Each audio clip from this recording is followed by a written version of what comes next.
coaching, mentoring, skills, leadership, and success. You'll notice that I cleverly color-coded 3 of them to be red and 2 of them to be blue. So I'm going to ask this question: what's leadership? What's coaching? What's mentoring? Maybe we'll get to some definition of skills and success, but I think maybe that's a little more straightforward and we don't need to worry about it. So I did not use generative AI even once in making this talk. I do use generative AI to do things, but for this one I didn't use it at all. For a number of reasons, including that it's actually really bad at definitions. But there's this somewhat older technology which is actually really quite good at definitions, and it's called a dictionary. And you used to take it off the shelf and read it, and now it's available online, and so I did use an online dictionary. And this is how Merriam-Webster, one of the gold standards for a dictionary, says what leadership is. It's the office or position of a leader, it's the capacity to lead, or it's the act or an instance of leading. I don't feel anything's really been clarified yet, do you? All right, but it talks about a leader and leading, so let's see what it has to say about that. Oh, and it also gives 3 definitions of leader. A leader is something that leads, or someone that leads, or, and I don't know why this is the third of, there are only 3. The third one is a horse placed in advance of the other horses on a team is a leader. Anybody know about dog sleds? Who's heard of Balto, the famous sled dog? He was the leader of that group, but I guess he doesn't, because he's a dog, not a horse, he doesn't get to count as the leader. Those 3, I still don't know what leadership is. If leadership is the office and a position of a leader, or an act or instance of leading, or a capacity to lead, and the leader is somebody that leads, hasn't got me very far. So then we go to, what about lead? Oh, there are 22 different definitions for leader. Remember Bilbo and Gandalf? He only had like 5 or 6 different things that good morning might mean. There are 22 different things that Merriam-Webster tells me that lead might mean. And to be honest, I looked at all of them. Not a single one of them was one I want to say, yes, that's what I want to put down and say to this group of people. So instead, we're going to spend the next 60 minutes just trying to see if we can develop some of our own thoughts and ideas about what this might mean to us. Fine. All right. I do, however, without even going to the dictionary, have good definitions for coaching and mentoring. As I said, I feel I know a lot more about teaching than I do leadership, and I am also in charge of the mentoring program within my department at UIC. As the associate head, one of the things I do is make sure that every junior professor has somebody who is their mentor to help them, grow in their job. And when I think of coaching, I think of as coaching as teaching that you do while the person is trying to do whatever it is that they're doing. Sports comes to mind immediately. The tennis coach does not sit down and lecture the students on what to do. They go out and they play tennis, and he gives them advice. Mentoring is this ongoing relationship. And the thing about coaching is that the coach really sort of directs what the activities are in a coaching relationship. They come prepared, they know what they want to work on, what they want you to work on, they have things for you to do, they lead. Mentoring is this ongoing relationship, and usually it's somebody who's already gone through what you've gone through, is more senior, experienced, wise, whatever, and they're coaching because the person is doing it, but the relationship is mediated usually by things that come up for the mentor. The mentor has a question. The mentee. The mentee, the person who is being mentored, has a question. They go to their mentor. Something happens that they have to do, and the mentor offers advice at that point. So in the mentoring world, the mentee is directing the interactions in some sense. Where we go depends on what the mentee needs at the moment, not what the mentor thinks is a good thing for you to know. I want to be clear that I am absolutely not coaching any of you right now, right? I'm just talking to you, and I'm not being a mentor either. One way that I think about this is, I put the word "see" there, and are you all reading this? Okay. Is it helpful to have them there to sort of follow along? That was the idea. If I were giving somebody advice on how to give slides, to do slides, I would say, do not put this many words on a slide and make it less boring and use pictures. But as I said, this is my outline. I'm just giving you that disclaimer. This is what you get. I put this word "see" in quotes because in order for mentoring or coaching to work, the mentor or the coach has to really pay attention to the person who is learning.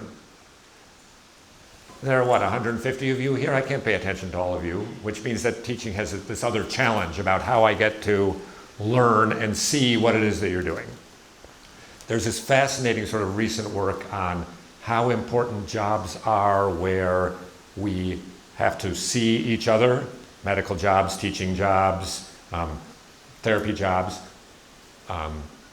sort of spiritual jobs. And these are important because they're the thing that AI is really, really, really bad at, but is pretending to be good at.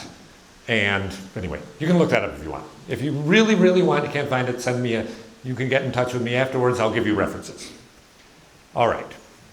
Now, we haven't defined skills and success yet. What do you think they mean? So we're going to talk about how we approach questions. And this is my one piece of advice that I give to everybody when I coach or mentor them teaching, which is, do not say here, okay, who has a definition of skills they'd like to share with the class? Because if you ask 150 people in a room a question, you'll get the 4 people who want to answer it, you'll get the 100 people who would hope that they aren't called on, and everybody will get disengaged. So don't ask questions these ways. I'm going to show you how the right way to ask a question when you're in a group like this, and we're going to do it a bunch of times, and it even has a name, though I did it before I used the name. It's called Think, Pair, Share. Anybody heard of it? Yeah, okay. So don't worry about the fact that it's officially Think, Pair, Share. Think about the principle here. The principle is, first thing I want you to do is I want everybody in the room to try to answer the question for themselves. And we're going to use an actual timer that says, this is how long you have, and then we're going to stop. And then you're going to talk to somebody else. If people give you the standard talk on leadership and they don't tell you that communication is crucial to it, that's malpractice. So they should be telling you that. So we're all going to practice talking to each other. And then the third one is the share. And you can do this in lots of different ways, and it depends on what the question is. But the idea here is I want everybody to think about it. I want everybody to talk about it a little bit. And then I want to get a sense, and I want the room to get a sense of whether there is one answer we agree on, whether this is something that we should take to have more discussion about. There could be a number of outcomes. And if I stop before I do the sharing, I don't know. I don't get any feedback about what you've done. So that's the think, the pair, and the share. We're going to do a bunch of these. We're going to start with an easy one. Well, there's more to say. There are a bunch of kinds of questions we can apply this to. The first one that a teacher thinks of is a question where I know the answer. If I have a 50-pound rock and a 5-pound rock and I go to the top of the tower over there and drop them, which one is going to hit the ground first? How many people know the answer to this? What's the answer? You see, this is a terrible way to answer. What's the answer? They both hit the ground at the same time. You ask this question because there will be people who are stuck without getting the concept that gravity is the same no matter how much you weigh, because they imagine a feather falling really slowly and they think, oh, light things fall less, but actually that's air resistance. So at the end of this think, pair, share, if you have people who haven't figured this out yet, everybody has figured it out and knows that they should hit the ground at the same time. You have questions that are sort of clarifications of values question. Should society, and we haven't said what society is, I didn't say government, I said society, provide food or healthcare or housing to everyone? Some people think the answer is obvious on one side. Some people actually think the answer is obvious on the other side. This question can also be approached with this think, pair, share. We're not going to do that question right now. I'm hoping that there will be unanimity in this room, but you don't know. And you can also use it if you're trying to decide what to do once you have decided that you have the same values. I mean, should federal tax dollars pay for Medicare? Should they pay for Medicaid, which is a different question? Or there are a bunch of us and this is going to be over. Where are we going to get dinner? We're going to talk about the getting dinner thing later. Now, I'm not going to take anybody to dinner, but we're going to talk about these questions about dinner.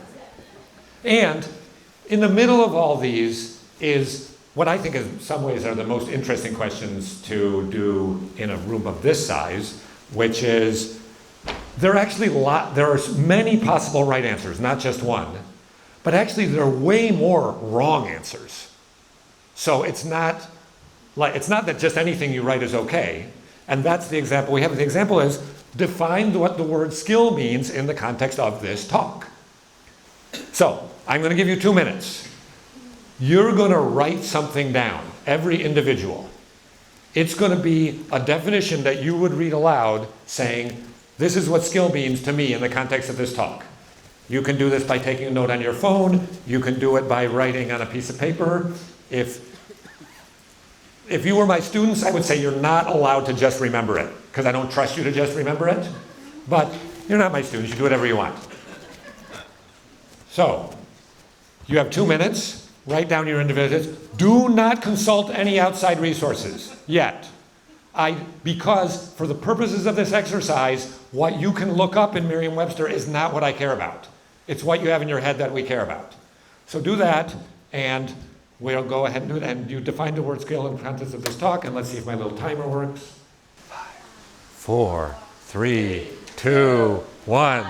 Yay, we're done.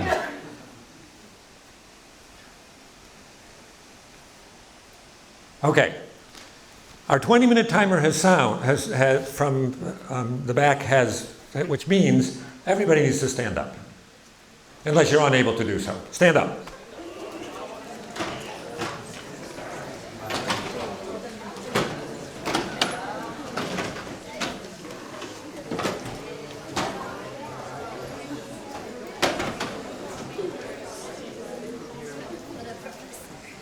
Good. You should never sit for more than 20 minutes. There's clear research on this, right? So you have an opportunity here. The next thing we're going to do is we're going to pair, which means that you got to talk to at least one other person. If it's easier to make a group of 3, that's fine. Don't make a group that's bigger than 3, because it'll take you too much time to all do it. Now, I hope you all, or a number of you thought, wow, writing a definition is actually really hard. Yeah? Yeah. So what we're going to do is and so your opportunity here is you can talk to the person sitting right next to you, or you can think, ooh, I want to talk to the person in the back. You can move right now. So you got 10 seconds to sit where you want to sit and then sit back down.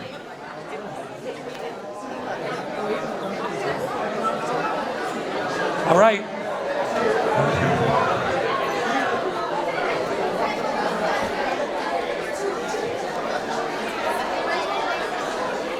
The one thing I need you to do here, your job, your group should have one thing written down that one of you is going to read out loud.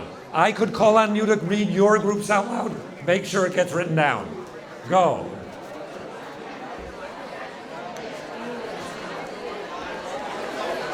So now we're on the share. Everybody can have a seat if you didn't sit down. Of course, if you want to stand up in the middle of this, that's fine. You feel the need to stand up, stand up. I will force you to stand up every 20 minutes if I remember. So now, what would happen as a class is I'd pick somebody. Maybe I will just pick somebody at random. So right back there in the middle, someone's nodding their head. Your group, whoever in your group is going to talk, stand up and tell us what it is. Here, I'll even give you the microphone. Now, if you've followed directions and you've actually haven't written down, it should be easy, right? So for skill, we wrote, skill is an ability that can be harnessed and utilized through trial and error as part of your repertoire. So in this context, skill is the ability to coach and mentor in leadership. Whoa. Wow. All right. Now, you're pointing. You really want to say? No. Now I ask a question, because we got lots of things to talk about. Does anybody's answer kind of disagree with that? I'm guessing no. Does any group have something in their answer that they think is important that group somehow left out that they'd like to add? You do have something that you think is important, and you have something you think is important. Let's start here. Let's hear what your group has. You're going to read the whole thing, just as if you were the first one, right? Sure. We said the skill is the ability to do something mentally, physically, or emotionally, whether you're great at it or not. It's still a skill. Come on, cheer or something, or disagree. All right. Yeah, what? Anybody have things they want to add? Still? More to add? Okay, we're going to let one, do you still have something in the back you wanted to add? 2, 3. We're going to do those 3, and then we're going to move on. And of course, if either of you say, oh, he said my thing, you can just say that. Ours means the ability or knowledge of performing a specific task or function gained from practice, from proficient practice. Okay, now, yeah, everybody, even if you don't agree, clap. I will admit that we're going to go to my definition. I'm not so sure about the practice. I think there's some people who have some skills I was just born able to do. Oh. Was there a consensus answer of something we always said? Is everybody on the same page? For me, it was clear that everybody was on the same page from the initial reaction. Did the question and the answer about skill tell me anything about leadership? Yeah, maybe. I mean, it told me that we believe that there are skills that leaders should have to be leaders. Other than that, I kind of knew that. I don't feel like I learned something new about leadership from that. Did you see any leadership displayed in the exercise? Did somebody in your group act like a leader? Could what I do be in any way described as being a leader? Probably not, actually, because I mean, you got to do what I told you. That's the definition of being a leader. But how many people can think about their group of 2 or 3 or 4 and say, oh yeah, I can point to the person in that group who I think really acted like a leader? Just 1, 2, nobody? How many people saw leaderly actions in their group? A few, great. Did you notice any absence of leadership? Where you think, dang, I wish somebody would step up and do this. Okay, these are questions I ask myself all the time in other contexts when the stakes are a lot higher than what's the skill, what's the definition of skill. All right, this was the answer that I wrote down, and when I said, do you have it, it took me about a minute, I think, to write this. For me, a skill is something you're able to do. And within the context of this talk about leadership, I think there are skills some you might already have, whether you're born or you're trained already, and there are skills that you can develop. But I don't think that definition is better than everybody else. It's just the one I came up with. And we'll notice we all focused on different things.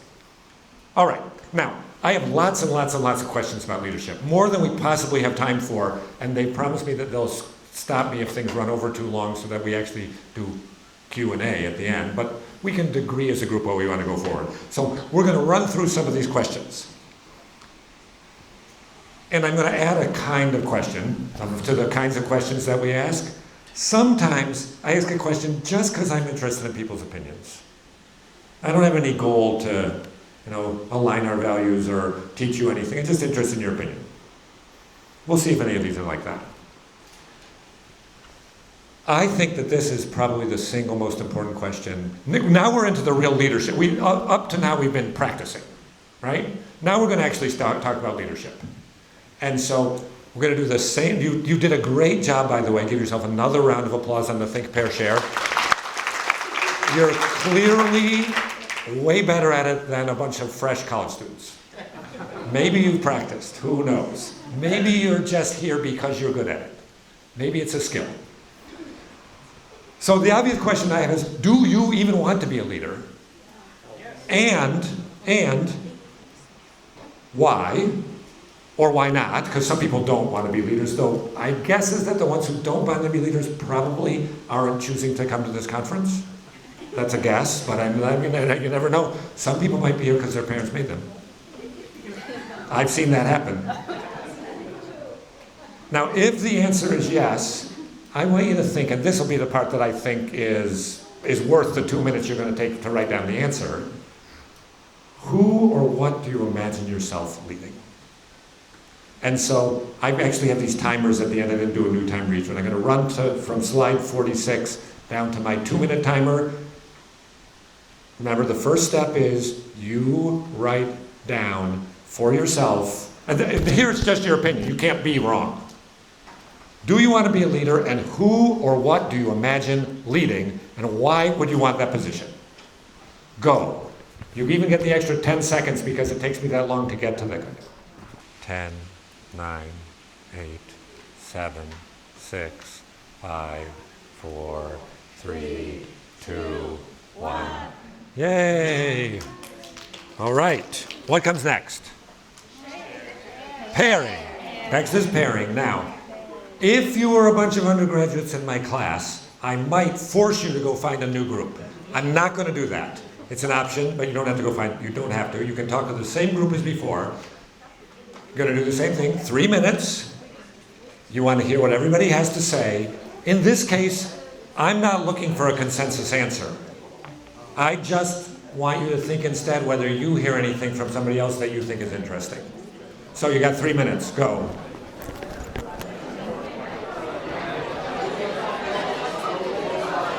Okay, so we're doing the think, pair, share. Do you even want to be a leader? How many people said yes? Anybody say no? Now the ones who said no, I was going to ask the next question I was going to ask was, did anybody in their group, because really the fact that you shared it with each other is all that probably really matters. You don't need to tell me. I'm interested to know if anybody heard something that surprised them from somebody else, where they thought, ooh, well, maybe they said no when I expected them to say yes, or I didn't think of it that way and that would not have occurred to me. Was anybody surprised by anything anybody said, or was it all? So, reflection. This is my reflection in advance. I was predicting something soon. First of all, did anybody think it was odd that I said, do you want to be a leader, when I said we haven't really defined what leadership is? Yeah, okay, so that's something that I own that. If I had said this is exactly what a leader is, do you want to be a leader? That wouldn't have been a very helpful question. But I think that asking what a leader is when we're not quite sure how we're defining leadership makes it a very helpful question. Because if I think I am uncomfortable with leadership because I think it entails having a set of skills which I might not have, that tells us something about what leadership means to us. And I may have had a little bit of a bias when I said I asked who you wanted to lead. Or because the proposition I'm making here is that in order to be a leader, you have to have some followers. Are you a leader if there's nobody following you? Maybe, which is why I have 2 more questions. Next 2 questions. So this is not a think, pair, share question. This is just a raise your hand question. As I said, if you're a classroom teacher, don't have people raise their hands or shout out answers because you won't get full participation. But you seem like a pretty with it group, so we're going to try. Raise your hand if you think you can be a leader or display leadership without any followers at all. Okay, so yeah, that's a good chunk. Excellent. So let's see what we said. If more than a few of you said yes, which you did, then we're going to do the think, pair, share on. Can you display leadership without followers? Why and how, or why not? So now, what we've determined is that a third of the room raised their hands. That means it's worth our spending 2 minutes as individuals thinking which of these 2 positions we take and writing down why we either think we must have followers or maybe give an example of how we could be a leader without a follower, and then 3 minutes sharing it. If nobody had raised their hands, we would have skipped this. But you did it, so you got 2 minutes to articulate for yourself and write down. Is that a question? It wasn't a third of the audience, it was just a few. No, it was close to a third. I was standing here. You were looking forward. Maybe you only saw a few in front of you. It was, believe me, it was enough that it passed my Now, if 70% of the audience, which would mean it was a little less than a third, right? If 70% of the audience all says, nah, you need followers and here's why, it's okay to spend 2 minutes being super articulate about why, because leaders have to be able to explain things. All right, 2 minutes, go. I'll give you the 2-minute timer again. This is one you're doing on your own, remember? As an individual, writing it down. No talking, that's cheating. We talk next.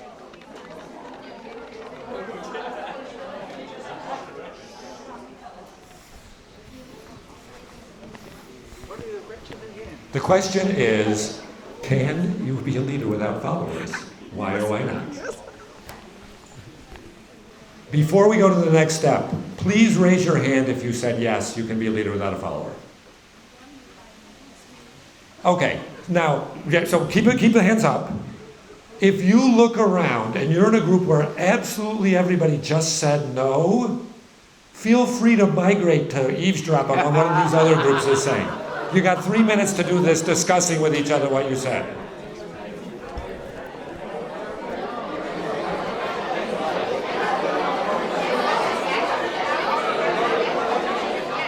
Okay. So the next thing, of course, is we share, right? So if you were in a group that had something that you thought was a really interesting description of leading without a follower, let's hear it. Anybody? Yeah.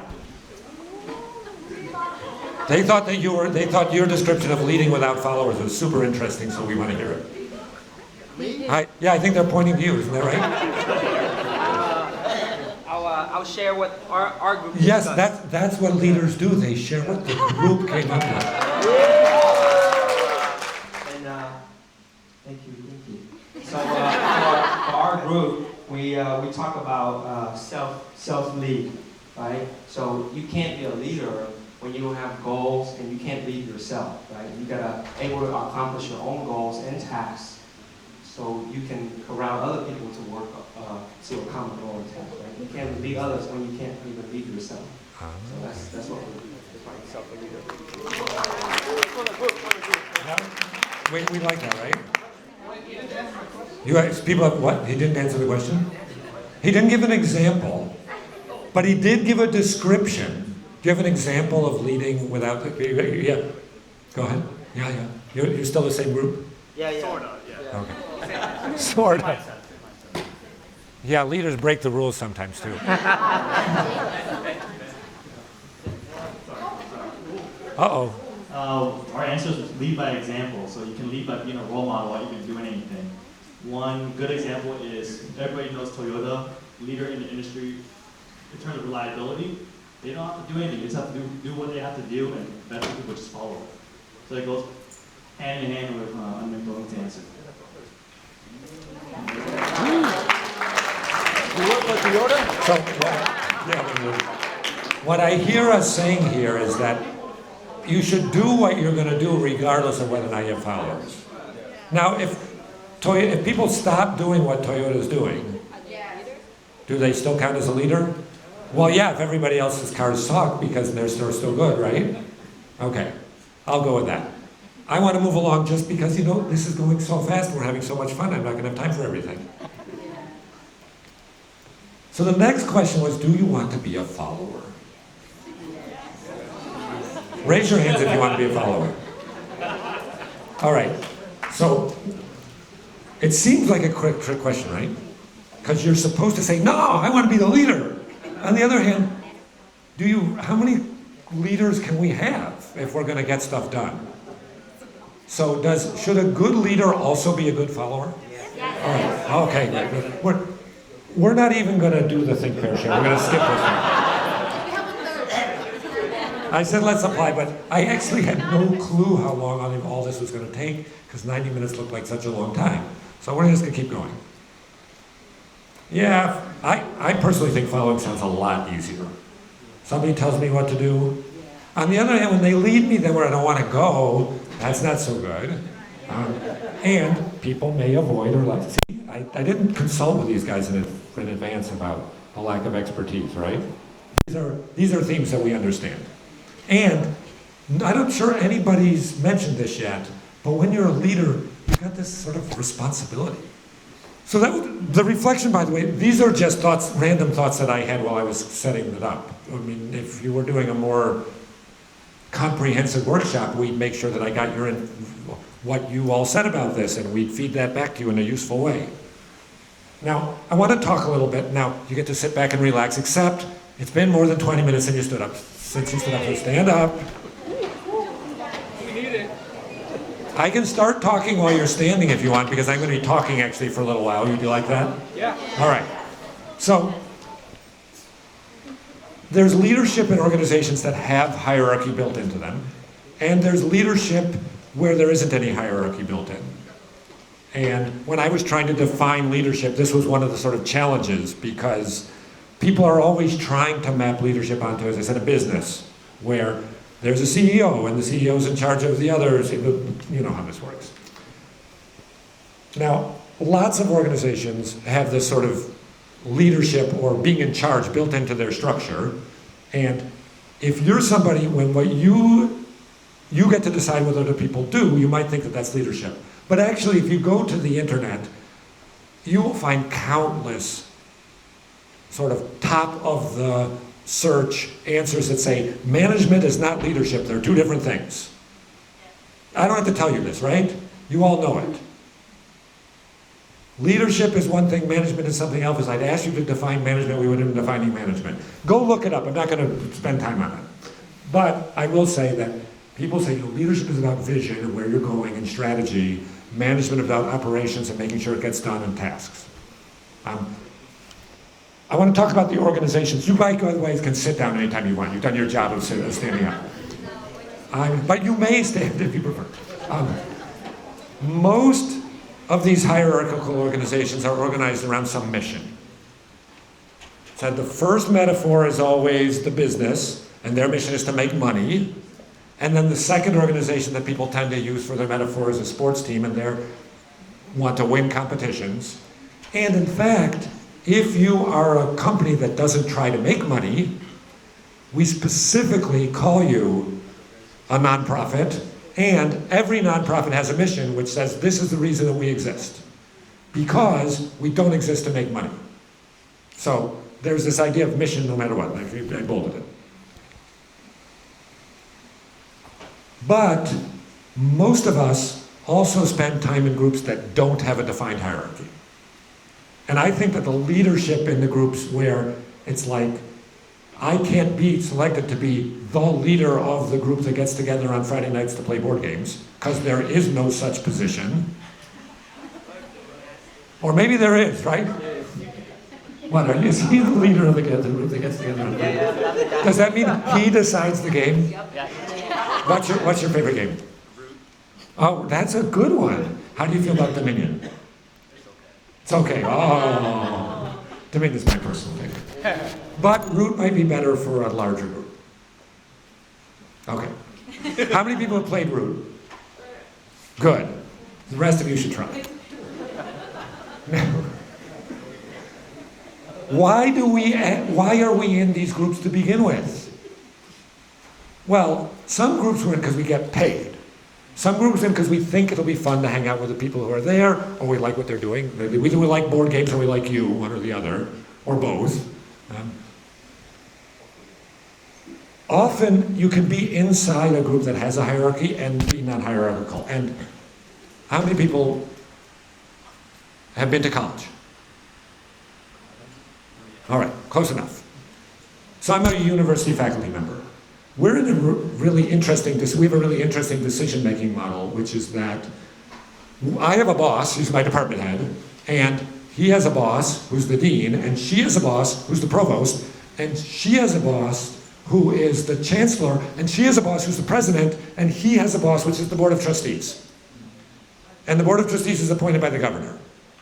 And in order for me to have my job, there's this sort of flow of all these decisions being made, and people are sort of responsible for giving me this job.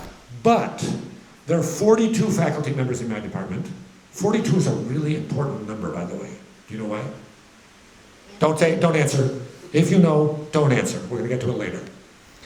42 different faculty members in my department, and if we want to make a change, like we say, we want to make this class not an elective class, not a required class anymore, because it's not so important to mechanical engineering, we want it to be elective. The only way that that decision can be made is because, as a group, we vote to make that decision. And then there's this whole set of approvals above it, but we can't start unless the faculty, the 42 faculty, vote and agree that that's the way that we ought to go. So we're this sort of non-hierarchical group that makes a lot of the really important decisions within this big hierarchical structure. And I could talk the whole 90 minutes about leadership within that, like how do I get people to do what I want them to do when they don't want to. I'm just commenting here that these are things that you need to think about. How am I doing on time, by the way? How much time is left? 15 minutes? Oh no. So, I want you to, we're not going to do the think, pair, share, but we've identified there are people who play board games, maybe Friday nights, as I said, who knows. Just think for a minute to yourself, what groups do you belong to that don't have this hierarchy where the decisions get made together? The family. Family, yeah. Friends. Anybody do anything that's connected to an activity, which is a group that gets together that makes decisions more or less together? No, this is the only organized group you belong to. Sports, yeah. Okay. We're not going to do this thing, pair share. And then I have this thing where I wanted you to think about how leaders get chosen. And because we're at 15 minutes, I'm going to skip to the good part. I'm going to give you two quotes. One is from Shakespeare. I mean, the gold standard for quotes in the English language, right? This is Malvolio in Twelfth Night. It says, "Some are born great." Actually, there's somebody interjecting in between a word, the way you skip the other words being interjected. "Some are born great, some achieve greatness, and some have greatness thrust upon them." I would venture to say that lots and lots of good leaders never wanted to be leaders, but were forced to it by circumstances. And then there's Douglas Adams, who wrote The Hitchhiker's Guide to the Galaxy, which is why 42 is important. Now, how many people know? 42 is the answer, right? It is the answer to the meaning of life. We just don't know what the question is. 42 also is Jackie Robinson's number. I don't know if he chose it because of that. It's other things too. It's the number of children who are wounded or killed by the bears that the prophet Elijah sicks on them in the book of Kings in the Old Testament. It's a whole bunch of things. I don't think any of those is the meaning of life. But he said something which I really believe, which is anyone who is capable of getting themselves made president should on no account be allowed to do the job. And this was said a long, long time ago, pointing out that the desire for power and the skills that it takes to get into the position that is a power position is actually not the set of skills that most of us want in a leader.